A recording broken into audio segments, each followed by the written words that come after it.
Hello, and welcome to Pod of the Week, a place where I get to share my thoughts on pods I think you need to know about.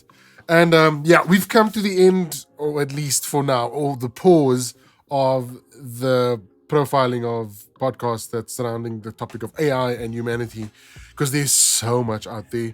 And I think it's probably worth more digging, more considerate of digging and diving into all that's out there. But I thought to end off this month of July with a podcast episode and a podcast grouping that I think will add more value to this conversation. And I encourage you, if you're not thinking about AI and humanity right now, you will eventually come to that conversation, the crossroad of conversation. So today's podcast is curated and produced by the Center for Humane Technology. This is a group, a organization that is looking to navigate and tackle the conversations and the outworkings of AI technology and humanity, how to make it more humane, how to put humans more front and center in that space, but also how to advance technology.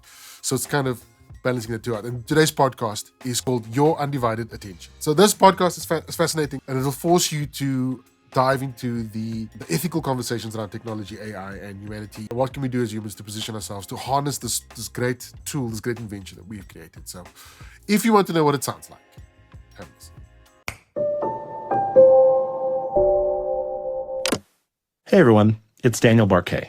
Welcome to Your Undivided Attention. A little while ago, I was asked to host a panel for a very different audience than we usually speak to. It was part of a conference called Mating in the Meta-Crisis, organized by our dear friend Esther Perel, who's of course a famous psychotherapist, a New York Times best-selling author, and an expert on modern relationships in the age of AI. We were in this room full of clinical psychologists who were there to find out how to help people whose relationship to AI, and often their new quote-unquote relationships with AI, are about to get deep, vulnerable, and complicated. In our discussion, MIT sociologist Dr. Sherry Turkle, maybe the world expert on technology, empathy, and ethics, argued that we each have this inner life that makes us uniquely human, and that can never truly be nurtured by an AI. And Hinge CEO Justin McLeod talked about how apps have changed the nature of how we form relationships, and how his dating app is trying to get people off the app and into the real world on real dates, and how to use AI to do just that. So, AI systems are quickly becoming more persuasive, emotional, and competing for our intimacy. As we relate more and more with our AI companions, how do we stay anchored in what makes us human? And how do we design our AI products to help us in our struggle to connect with each other? Not perfectly, but honestly. I hope you enjoy the episode.